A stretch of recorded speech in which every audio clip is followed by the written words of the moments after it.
Welcome to Muslim Apologetics Australia.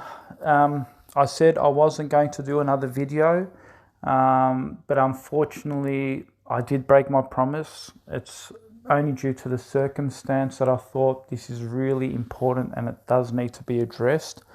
It does interest me to actually debate and dialogue with progressive, liberal, secular Muslims. And so I'm not going to make videos against Christianity and atheism, but if a current event that is important and it does need to be addressed, I'll do that. I've already done videos on Christianity and atheism. I've put that aside. That's done, deal. And I think I've contributed in that. But it's about, obviously, the things that are taking place between Mufti Menk and Ali Dawa and Brother Gabriel.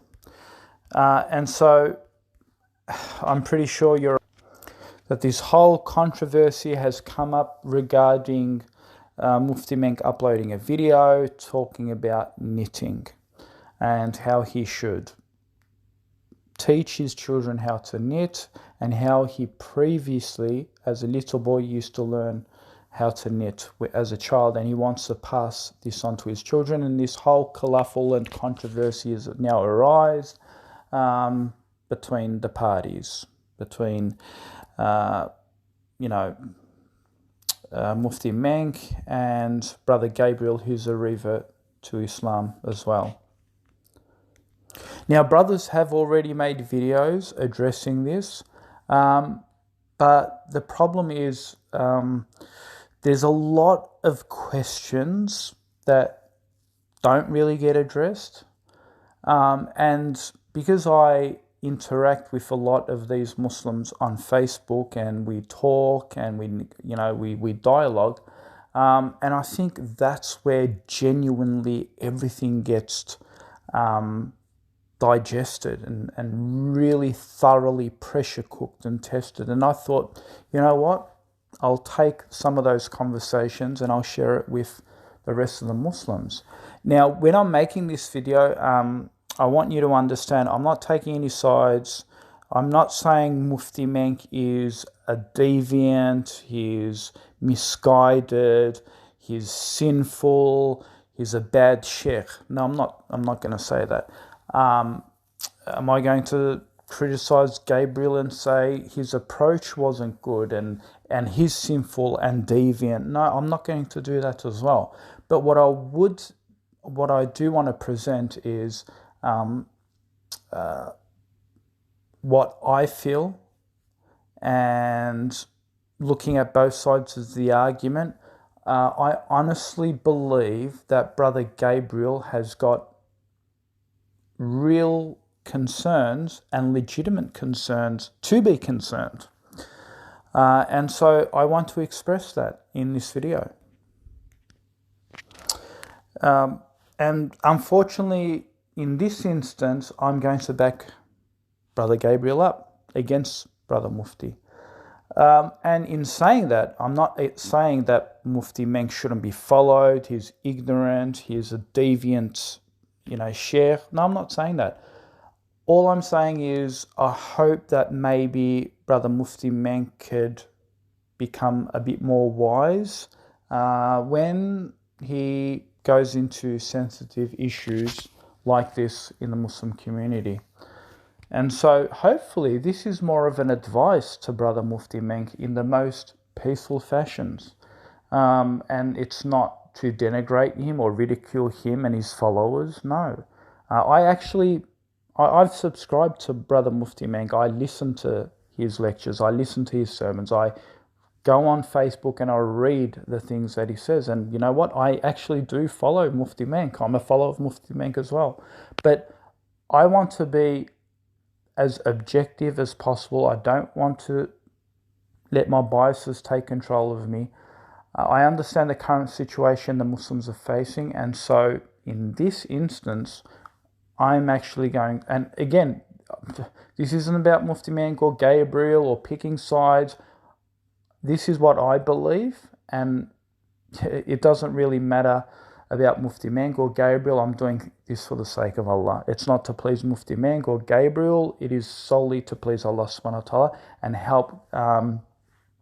help share some light into the matter. Okay, with that said, let's get to my response about this issue.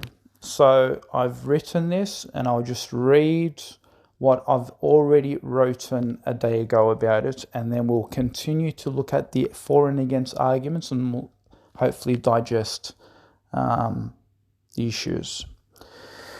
So the response here is, it is true that knitting is halal for men or boys, but there's a deeper issue and a priority. Let me explain. Because people are saying, what is wrong with Mufti Menk teaching his kids about knitting?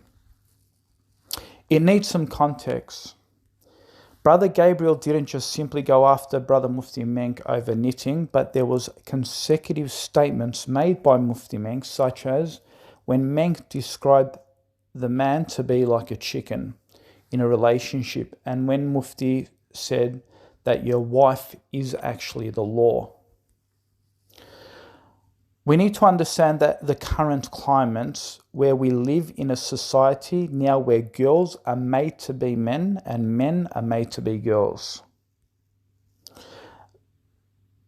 And then women complain, of course, why their husbands no longer take responsibilities in relationships.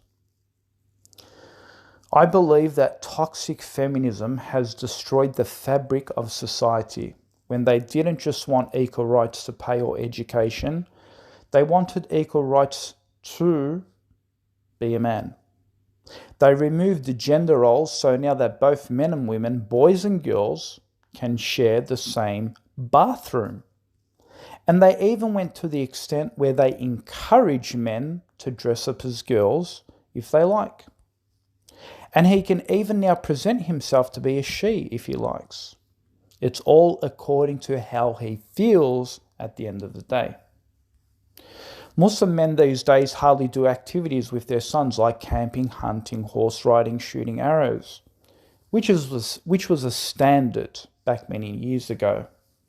Instead, their kids are playing dollhouses or on their phones watching all sorts of trash on the internet, turned into phone zombie addicts who can't socialise outside of their dark closets. And when their kids turn into homosexuals or they question their masculinity, or some don't grow up as men to defend oppressed Muslims all over the world, then they complain why no Muslims go out to defend Muslims. Here's a point to consider. I would really wonder if Mufti Menk was teaching his girls cooking and vacuuming the house and washing the clothes and ironing. I'm sure the Muslim sisters would have been infuriated. How dare he teach his girls those things? I'm sure the feminists would have said, yes, it's not haram for girls to do that either, but the typical Muslim man only expects women to be like that. Therefore, due to the current climate, the sheikh shouldn't be teaching that. And there should be more important things like women training themselves to be independent in case they have a marriage fallout. So now I ask, why the double standards? If Brother Gabriel also lives under the climate of feminists trying to push men into more femininity roles and women into masculinity roles, we can understand why he's getting upset. Just as feminists would be upset if Mufti Menk was teaching housework for girls instead of seeking education. Furthermore, I am certain that if any of the companions were living today, they would not be advocating for knitting whilst there is blood being shed day and night to their fellow Muslims. I am certain if children are being locked away in some prisons and being tortured by the enemies, he wouldn't be knitting on social media. Rather, he would spend his day and night advocating to educate the Muslims about the real life issues. Most of Menk's videos are about play. I'm yet to see him conduct meetings with the Taghut of the Arab nations to try to help out fellow Muslims. I can only imagine the less fortunate watching his videos and breaking down if this is the content of one of the most famous sheikhs in the West. What hope is there for the rest of the callers to Islam? Okay, so now that you understand the context of the current climate we live in, I hope you can now see why this offends Muslims, that a sheikh encourages to show knitting to kids. Sure, if this was 100 years ago, 500 years ago, 1400 years ago, no one would really complain. It's the fact that a godless current society built on secular liberalism that is trying to remove a man's role and a woman's role in society is why there is a big kick over it. So it's about setting priorities straight, people. It's not about saying it's not permissible for boys not to be knitting. I don't have a problem with boys doing some femininity things. I don't mind girls doing some masculinity things. But we need to understand the current climate, that there is a massive agenda being pushed by feminists. That is to completely equalize and remove the terms masculinity chores, femininity chores, and so forth. They want to remove gender roles. In Islam, there are gender roles. They say it's a sexist religion. That's our religion. You want to call it sexist? That's not my problem. We follow the Quran and the Sunnah. In Islam, we are taught that men have more inheritance. Why do they have more inheritance? Because they actually have to spend on their families. Women who earn their own money, they don't have to pay for it for their families. They can live a life for free. And so Allah has balanced that upon a gender role. Just as a man has to pay and provide for a woman's mahar, a woman doesn't have to pay for a mahar. And so there are gender roles, and the West can't even hide from this because they also believe in gender roles. I mean, when Mike Tyson was fighting as a world champion, they didn't go and look for a female fighter as an opposition to fight Mike Tyson, did they? Because there are biological differences, i.e. gender roles, that men fight men and women fight women. Women can't fight men. That's not the way sports works. So they have a segregation and a separation. Thus, women are neglected. They are obstructed from earning the same money in fighting Mike Tyson, for example, in a boxing match. They can't earn the same money, and they can't get the same spectators. And so is that discrimination towards a woman? I mean, can't they really train a woman to fight Mike Tyson? Well, they could, but they know it won't work because a male has biological differences, testosterone levels, and a woman cannot compete with this. And so they believe, technically, they have gender roles as well. Segregation and separation between the sexes. And based on testosterone and all these physical attributes, that's why the man in Islam is the one that goes and hunts the food and hunts the deer. I'm not saying women can't do that, but on a general standard, that's what men are obligated to do, to provide and hunt for their families. And so in Islam, we like to keep the traditional values, but of course, the secular feminists, and these, I'm telling you, there's hijabi Muslims who are these people, and so they're trying to break that tradition. There are feminists who say, they like to say, oh, your masculinity is threatened by knitting. So my question to those individuals, my response actually would be, I wonder what would happen if your political correct Mufti Menk was teaching his girls also about how to iron, cook, clean and vacuum the house. Would have loved to see how fragile feminists would have been if Mufti Menk uploaded such a video. Why are you saying knitting? And so then they'll bring up a question such as, why are you saying knitting not allowed for the for people when the Prophet himself knit his own clothes?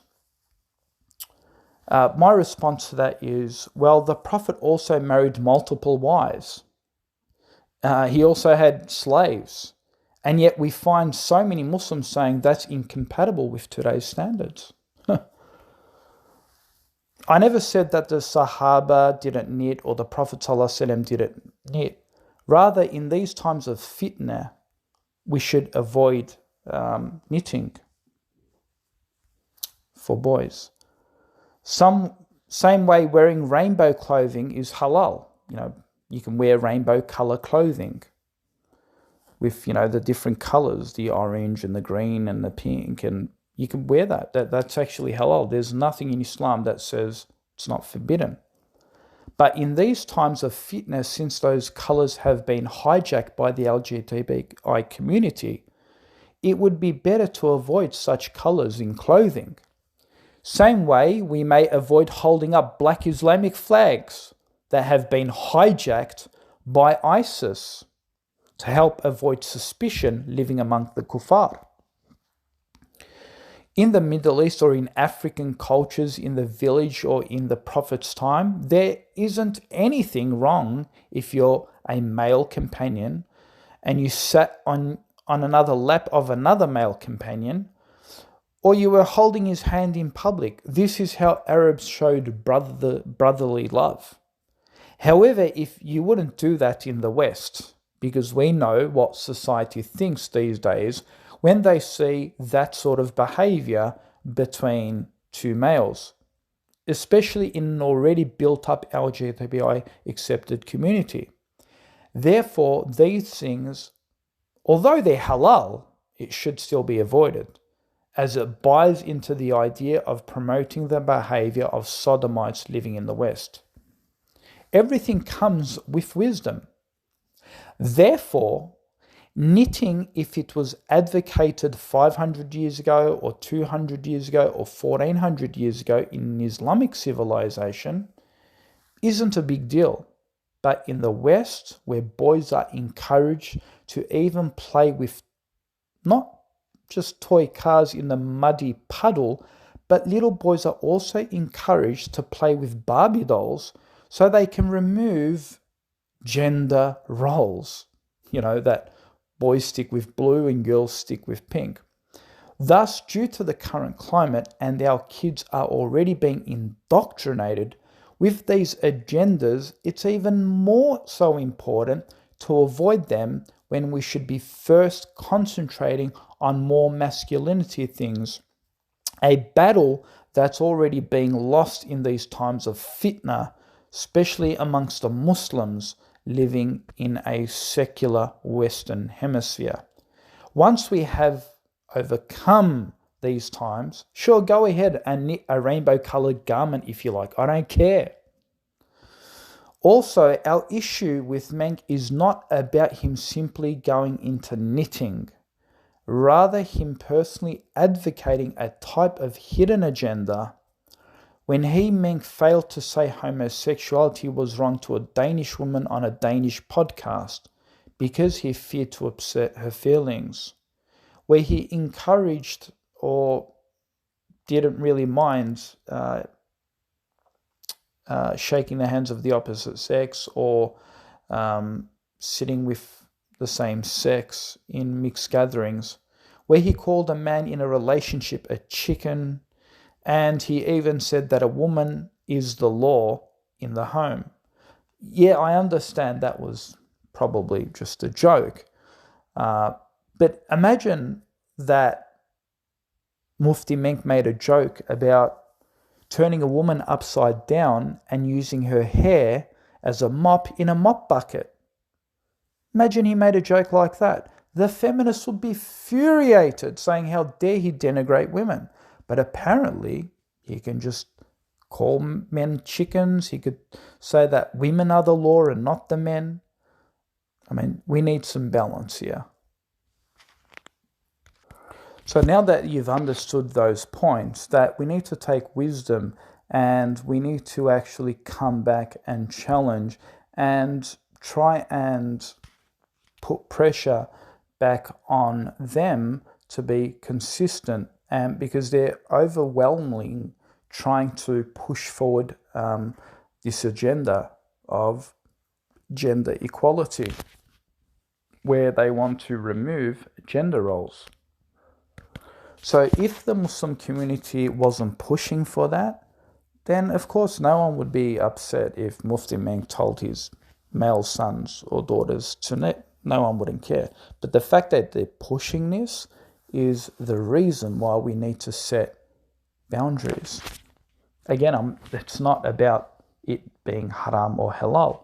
I mean, I remember a sister said to me, "Oh, we don't really want to encourage polygamy. I mean, polygamy is halal, but we really don't want to encourage it because most men are actually abusing polygamous marriages." Notice the standard here. Notice the standard.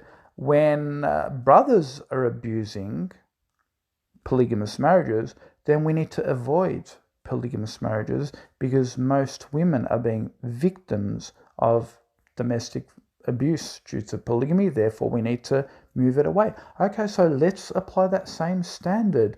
There is a massive movement to change boys into girls and girls into boys. Well, then according to that standard, let's also avoid the knitting part, which is also halal. Oh, no, we don't want to do that now. Because why? Again, like I said, it's about them enforcing an agenda. And it really fascinates me when some of these Muslim hijabis, they actually say, "Oh, I'm not a feminist. I don't really believe in feminism." And then she passes comments such as, "Brothers are too protective and jealous. Brothers are lacking in protective jealousy. If men can lead women in prayer, why can't I lead men in prayer? Why is there only male panelists? Why is an imam advising women but not the men in the same khutbah? Everything is man's fault. Brothers are too religiously strict. Brothers are weak if they can't handle loud, obnoxious women. Brothers aren't fulfilling their obligations. How come only men get 4 wives? If men get hurlain, what about women? Why can't I travel to Hajj without a mahram but a man can? Should I continue with toxic feminism that has crept into the mindset of Muslim women? They will deny they are feminists, but almost everything that comes out of their mouth is in order to make themselves equal in almost every aspect of Islamic life, and they try their best to remove the concept of gender roles, and then they have the audacity to say we're not feminists. And then there's like another double standard. The feminists say there's no gender roles in Islam. And if I said in a response, I think there is, women should stay home and look after their household as a number one priority, and then obviously she can go get a day job, if she wants to. A feminist says, how about if you're rushing your wife to a hospital emergency and request for a female practitioner and they tell you, sorry, we only have a male doctor?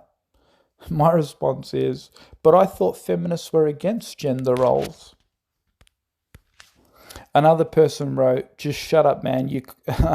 He says, what Mufti Menk did was sunnah. It takes more than a man to go against society norms. Society norms? Response. He's going against society norms? Actually, he's not. He's actually enforcing gender equality and buying into the notion of submitting to feminist current ideology to make men into more femininity roles.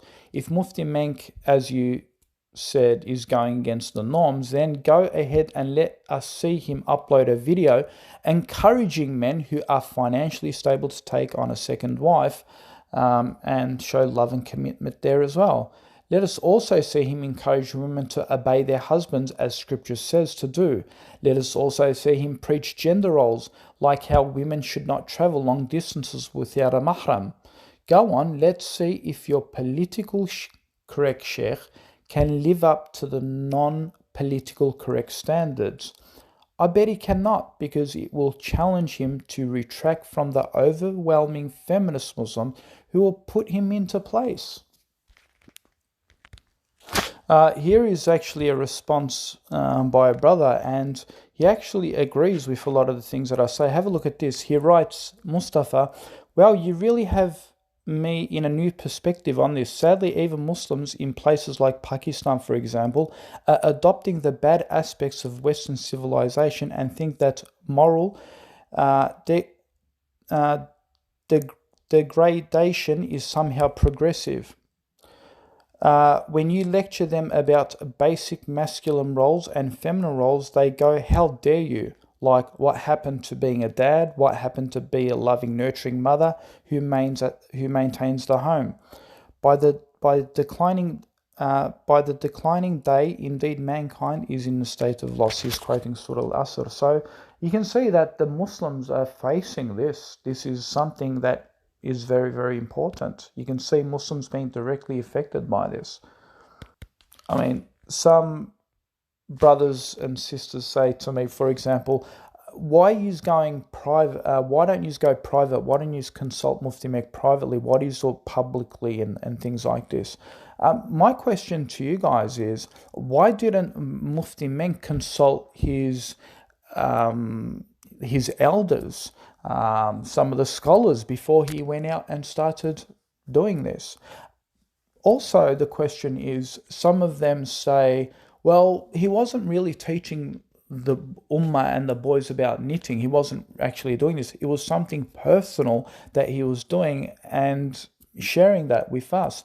I don't really buy into that argument, because a lot of Muslims look at Mufti Menk as a role model. He uploaded a video a couple of months back where he was showing kindness towards animals. Do we say, oh, that's just something private that he's doing, where he was combing his cat? Do we say that's just personal? No, he was teaching also the Muslims to care for your animals and look after your cats and groom them, and, comb them up. And so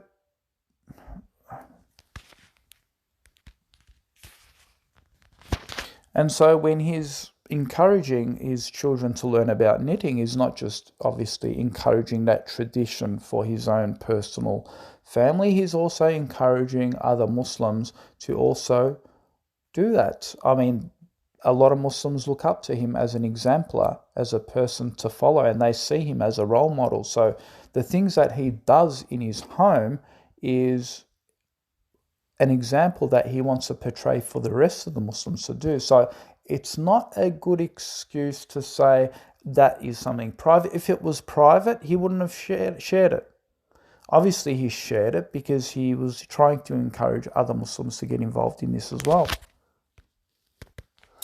So what people need to understand is, the feminists coming out and saying, you guys are just triggered, your masculinity is being challenged, your real manhood is being triggered, and all this nonsense. But like we said, it has nothing really to do about him teaching knitting. It's consecutive things that are actually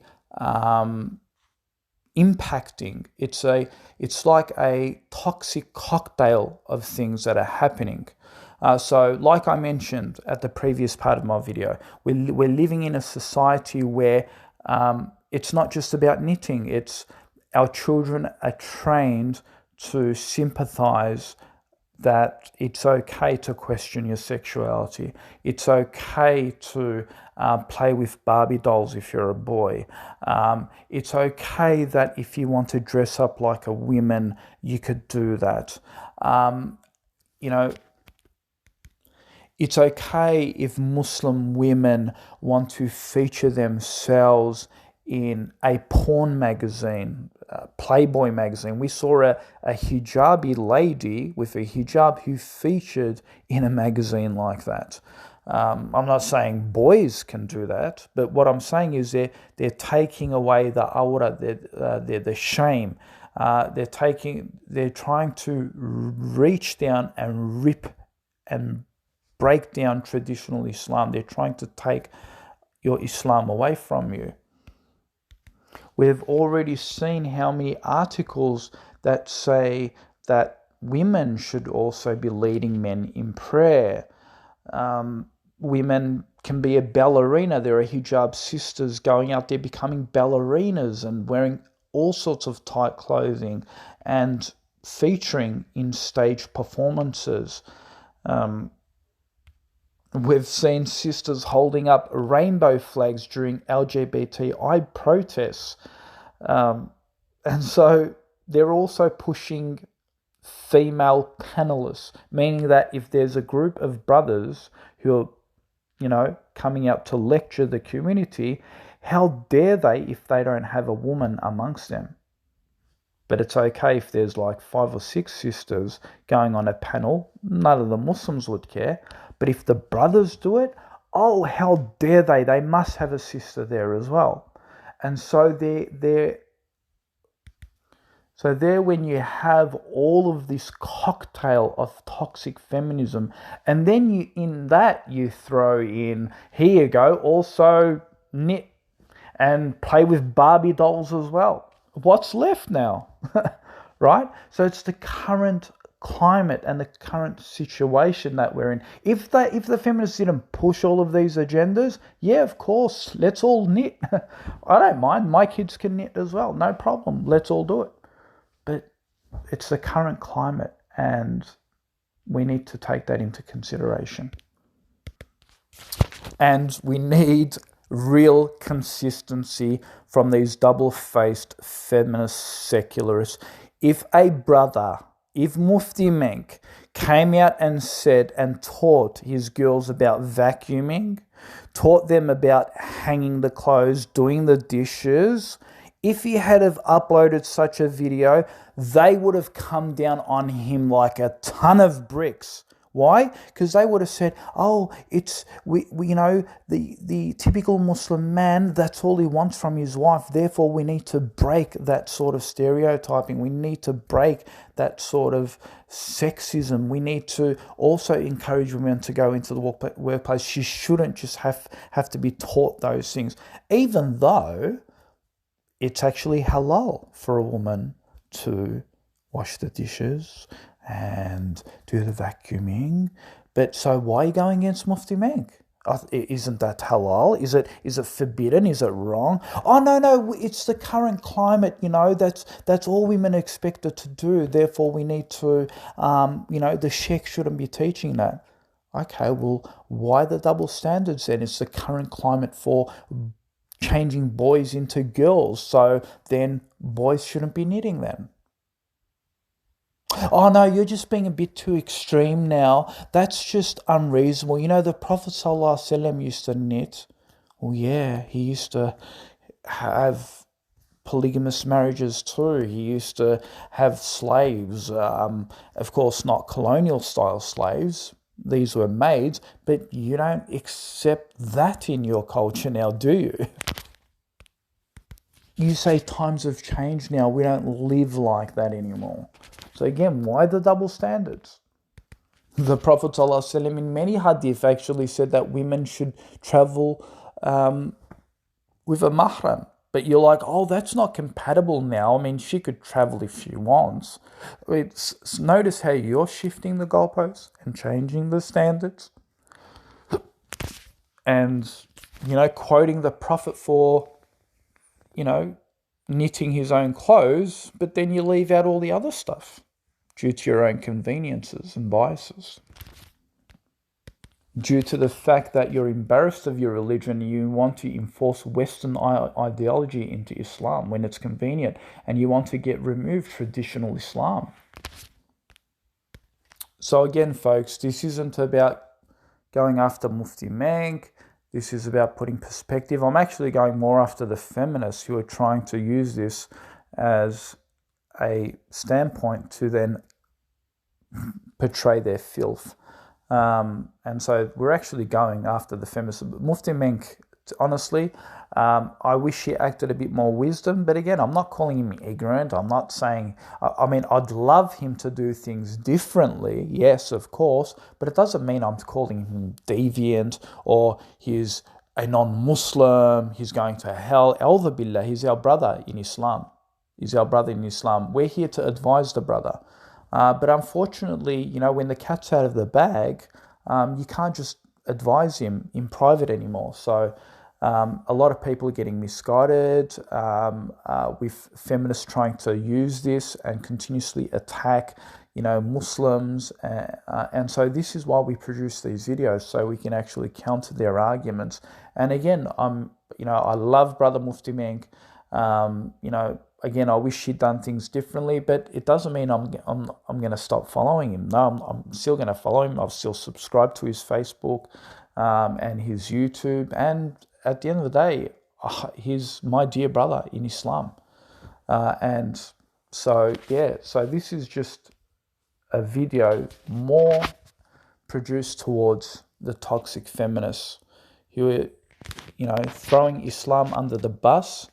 And trying to then come back and claim that, we're just being too radical, we're just triggered by our own masculinity and all this bunch of nonsense. There was a question asked by a brother. He said, "Brother, why are you concentrating on this? Why are you talking about Mufti Menk? You should be talking about the kuffar and all these non-Muslims laughing at us about this issue." You know what? They're going to laugh till they go to Jahannam. I don't care, really, right? And for you to say, "Oh, this isn't an important issue," this is an important issue. We're all being affected by this.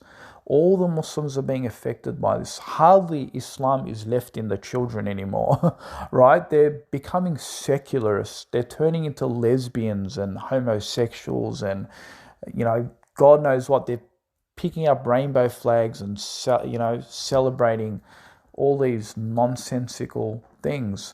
And you know what? My video will probably be deleted because of this, because they want to censor disagreement. So if I turn around and disagree with LGBTI, they're going to try and censor us, and they do it, right? And what happened to secular freedom liberals? What happened to freedom of speech? There is nothing anymore left of freedom of speech. If there's freedom of speech, if they agree, if it agrees to their own ideology. If it doesn't, then they'll do anything to shut you down. That's why I could say a lot of things against them, but I can't. It's got to be really toned down. And even when it's toned down, videos get deleted. So it's hypocritical, really. Now, some people say, "Oh, but your religion, you guys don't tolerate freedom of speech, and you guys, look at Charlie Hebdo and all these events." And that's just a contradiction, because Muslims believe in controlled free speech. It's not free speech, right? It's done in respect. It's done in a way where, we can discuss religion, we can discuss questions, but these vile insults that they throw, there's always going to be a repercussion and a barrier. And again, I'm not advocating Charlie Hebdo and you should shoot these people. No, I'm not advocating that at all. But you have policies in place in the West where you systematically fire people. You remove people out of office because they go against political correctness. So again, let's be fair here. You can't compare Islamic civilization and how they view freedom of speech to secularism. In secular liberalism, you say, right, that you are free to express yourself. If you're free to express yourself, then there should be no consequences, such as being fired from your job, right? And you have consequences. And so it's not really free, is it? It comes with a price. Therefore, it's not the same when you're comparing it with Muslims. Muslims don't say it's all free, you can say what you want, but you do. You try and advocate secular liberalism. Oh, look at the West, it's so great, you're so free, you can just express yourself and say what you want. And then when you go ahead and do that, that's more hypocritical than a Muslim trying to ban free speech. Because a Muslim never says, well, the traditional Muslim never says, we advocate for total freedom of speech where you can insult and just insult in the most vilest fashions. We don't do that. You do, so it's more hypocritical when you start censoring, when you start banning, when you start blocking, when you start doing all of these things. There's also arguments. Ali Dawa said, he went against Brother Gabriel and he said, oh, look, Mufti Menk, he doesn't just teach his children knitting, he's also teaching them other things like, he has taught them about horse riding. He also done sacrifice and things like this of animals, but it was too graphic to upload those things. And they were basically trying to justify and say, oh, look, he does, also teach manly things. But for me, that really doesn't cut it. And I'll tell you why. Because if you want real balance, then Mufti Menk should come out and actually be brave enough to come out and teach his kids about, specifically his girls, about cooking and cleaning and vacuuming and doing dishes and ironing. I would actually love to see the comments and the reaction from, Mufti Menk teaching his kids about the priorities of the household before the workplace.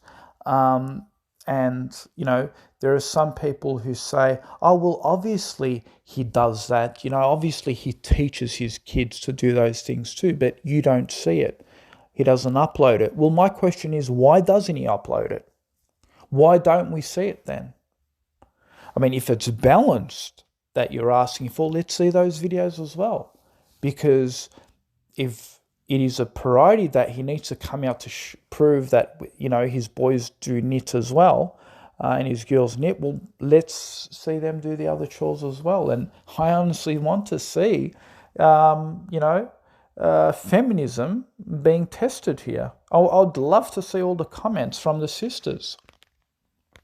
Let's see if they're actually going to submit and concede to it, or are they going to make excuses such as, how dare the Mufti Menk teach his kids things like, the girl children about cooking and cleaning and vacuuming and all that. You watch them come out of the woods now. You watch them as they're defending Mufti Menk. Watch how they turn against Mufti Menk. Watch how they turn against him. If Mufti Menk started talking about how a woman should start obeying her husband, let's see the feminists. Let's see them tolerate this. Let's see what they have to really say. Is he brave enough to come out and tell them that? Because that's what the Quran says, that he's the pilot of the relationship and she's the co-pilot. The pilot is one that steers a ship. The co-pilot is the assistance. Will the co-pilot obey the pilot? Well, and I've actually raised this question. They're like, how dare you? How dare you? Really? There's a captain, there's a pilot. How dare he be in charge of his relationship? I'm like, sister, you're not actually obeying him, you're actually obeying Allah. When he gives you a command, or when he tells you to do something, Or when he says to, for example, you need to put your hijab on because, why'd you take it off? Why are you disobeying Allah? Why don't you put it on? Oh, that's just oppressive. How dare he? That's his masculinity enforcing me to do it. No, I'm not really enforcing you to do that. I'm actually telling you what Allah commands, that you should do this, right? And at the end of the day, I'm not forcing you. You can seek divorce if you don't want to live a religious life with me. You can just seek divorce, no problem.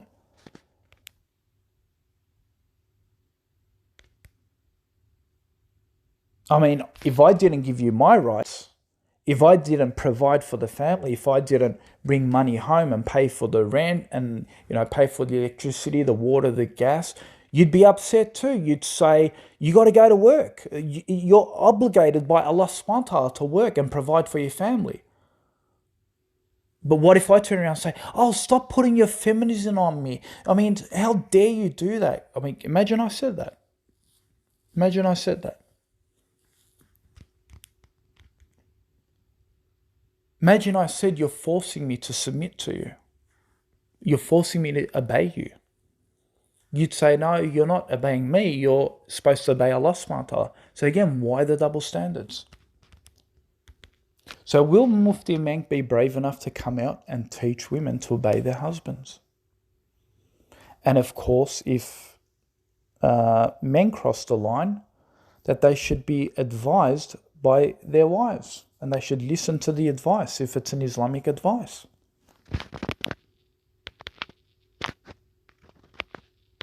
Will she obey the husband when he says that you need to go? You can't go to Hajj without a mahram, for example. You need to go with me. You can't just go by yourself. Would he listen and obey? Because he's not listening and obeying to him. She's obeying Allah subhanahu wa ta'ala.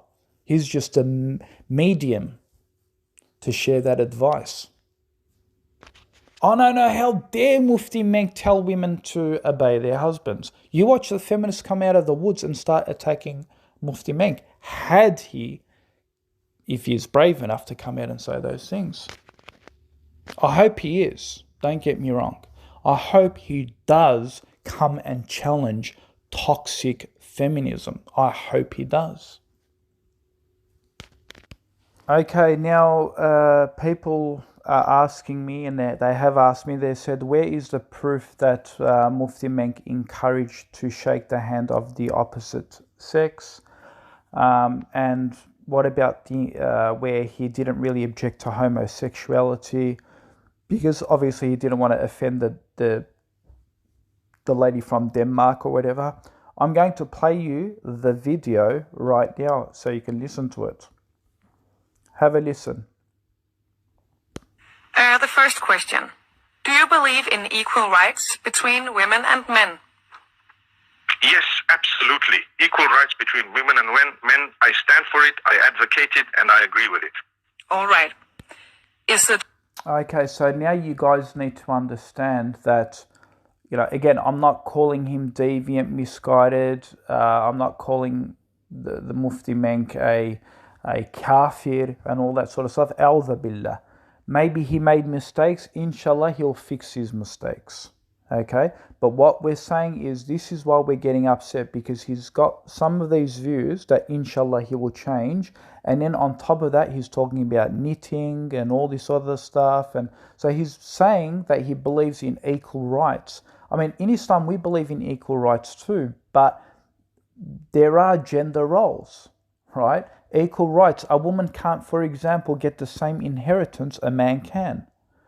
So why is Mufti Menk saying he believes in equal rights? Is he talking about Islam? Because if that's what he's talking about, there are gender roles. There are rights that a man has and rights that a woman has, and not everything that a man has, a woman has.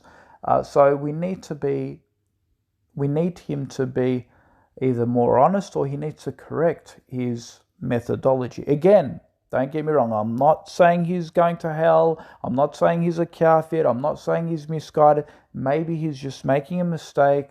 Obviously, he's making a mistake. Inshallah, he corrects it. So let's continue to listen. Okay to be a homosexual? If a person wants to be, they're free to be a homosexual. If they don't want to be, they're free not to be a homosexual. But it's not okay to force anyone's opinion on another person. I personally am not homosexual, but I have interacted with... Okay, so did you hear that, folks? He's okay that if someone wants to be a homosexual. So if his Muslim son wants to be a homosexual, he's got the right to be a homosexual. And he says that he's not forcing anyone, or his son, for example, to come out of homosexuality. He won't force them. No, he can be a homosexual. Where does that sit in Islamic jurisprudence? Does it sit anywhere in Islamic jurisprudence? So many people who are homosexual, they get along with me just like people who are Jewish and Christian and those who don't have a religion and so many other people, Hindus and so many more. Recently, I have more people who have told me, you know what, I am actually homosexual and so on. So it's a secular right to be or not to be. And this is why I say I am not, and if someone else is not, then it doesn't mean they need to promote hatred, they need to promote, the beating, the hitting, the killing of a person who chooses otherwise. So notice he says it's a secular right, but the question is it an Islamic right to do that?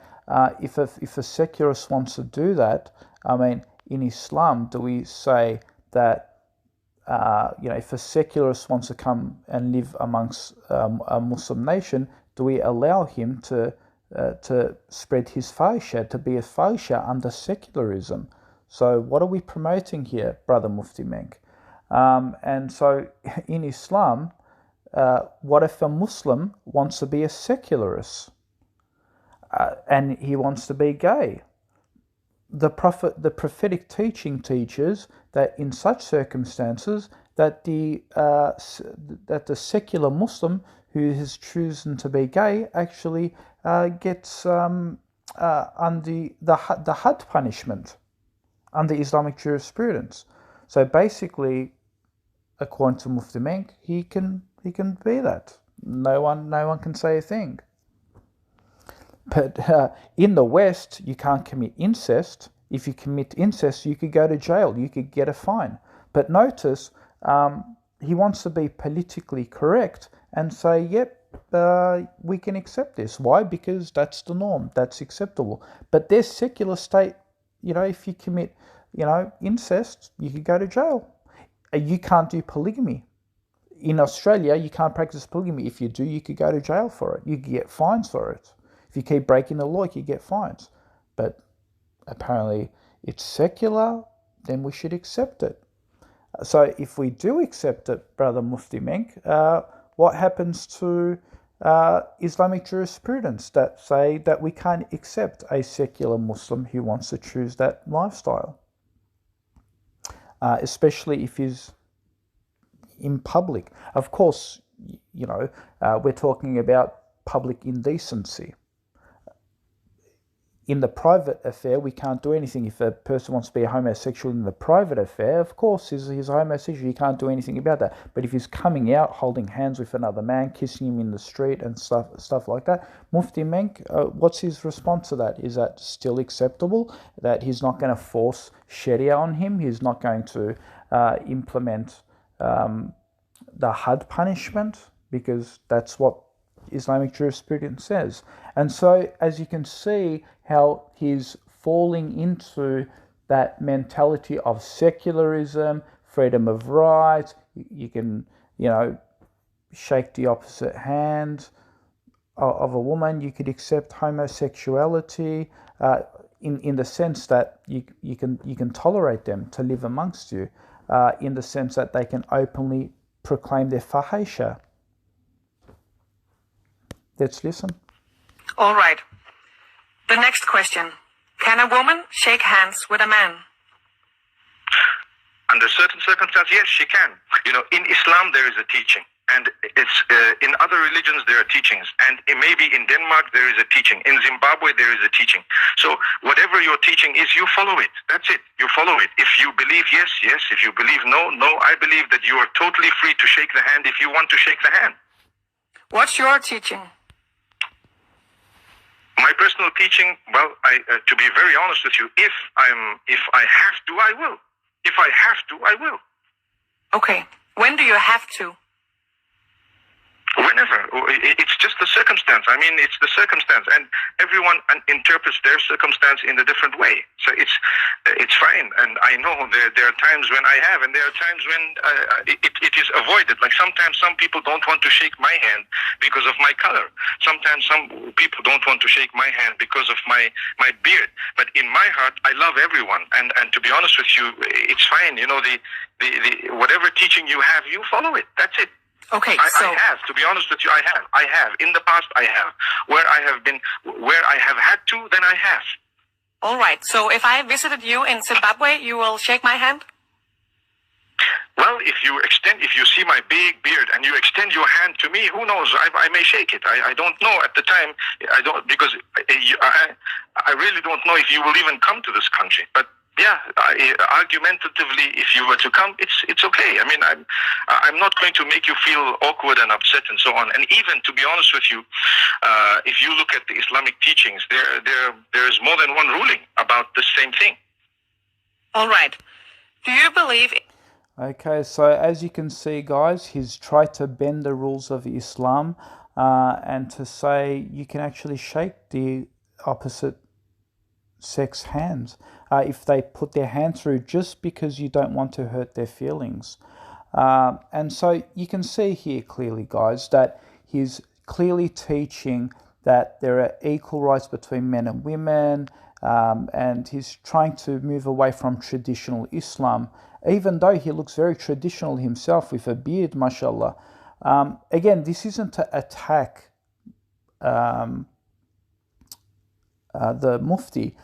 This is to show some perspective that he does hold certain views that are against traditional Islam. And so when you add all the knitting and all the other stuff, then, you know, we're actually making a big deal out of it. I mean, if it was someone else, obviously we probably wouldn't. So there you have it, folks. You wanted the evidence? You can see it yourself. Let's go to the Hadith reported by Bukhari 4512. According to another report, he accepted their bay'ah by words. The hand of the Messenger of Allah, peace and blessings be upon him, never touched the hand of any woman except a woman he owned. Reported by Al-Bukhari 667. This is in Tabarani, Class Sahih, say Jamia 5045. For a man to shake hands with a non-mahram woman, one to whom he is not related, is haram and is not permitted at all.